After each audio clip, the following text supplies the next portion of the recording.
Today on The Joy of Editing, we're going to get a look at the reflection removal tool in Photoshop. Stay tuned.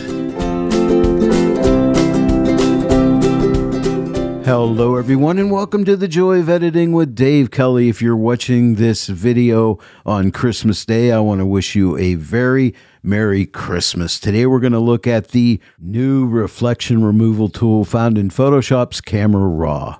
Now, to set Photoshop up to use that new reflection removal tool, what you need to do is come up to the menu in Photoshop, click on Filter, and then click Camera Raw Filter. And then what you want to do is come to this gear. You see this gear icon? Click on that, and make sure you click on Technology Previews, and then check on New AI Features and Settings Panel. And click OK, because if you don't do that, reflection removal will not show up. And then we can just cancel the raw filter here. You're going to have to close Photoshop and then restart it in order for reflection removal to show up. Well, let's get started. I have these three images of photographs that had glass on the front of them with a lot of reflections. So this is pretty challenging for the reflection removal tool. So I'm going to go ahead and grab all these images, right-click on any of the images, open with Photoshop 2025, and we can get started. We'll start out with this image. This is an image of my wife's mother and father, a pretty cool old image. And what we're going to do is, what you want to do is find the removal tool. It's right here in Camera Raw. Give it a click. And then you see right here, distraction removal. Click on reflections. And it takes probably about 4 or 5 seconds to do, depending on your computer. And there it is. If you want to see it before and after, you can uncheck reflections. There's before.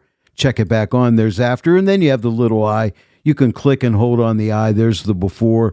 Release your click, and there is the after. So pretty good. Now you'll notice we have this slider here. This always comes up to 100%, meaning it's removing all the reflections. And then you could start to drag it back to the left, and it'll start putting reflections back in. Once you hit 0, this is the image without any reflection removal. But then you can also move it the whole way to the left. And as you move it through here, you're going to start to see only the reflection. So there's the reflection itself. So you can see the reflection, or you could see the image without the reflection, but it did a really good job on that. I'm really impressed. Next up, we'll try this image. Now, this is an image of my wife when she graduated high school. Her name's Nancy. She was pretty then, and she's also pretty now. But now we have this reflection in here, so let's click on reflections under distraction removal and see what kind of a result we get. So I'm pretty excited to see how this one turns out. Well, there it is.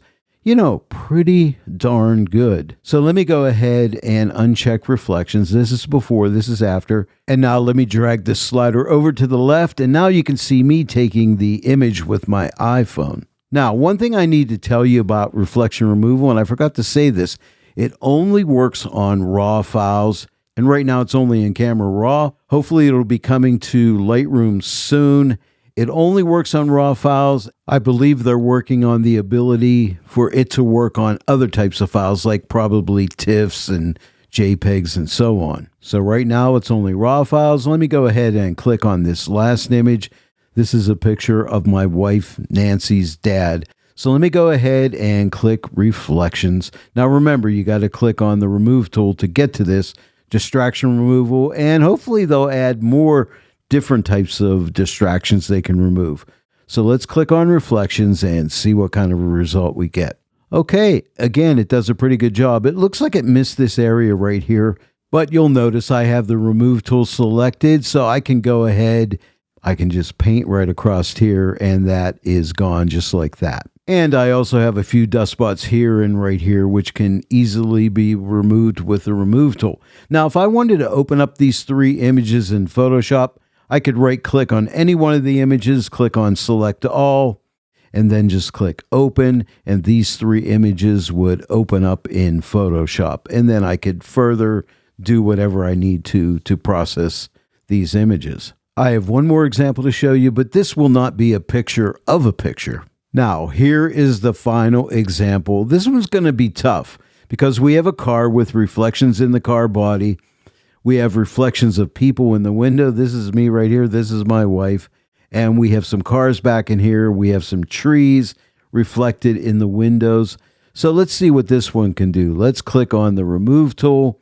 Let's click on reflections. Okay, it got rid of the cars back here, which were not reflections, so it failed there. It failed because it did not get rid of my wife's reflection or my reflection. It got rid of some of the reflections down here, and also the trees are still reflected in some building back here. So let me go ahead and shut off reflections. This is without reflection removal. This is with. So it failed on this one. So again, this is in beta. It's not 100% perfect, but for most of the time, it does a pretty good job, and I highly recommend that you try it.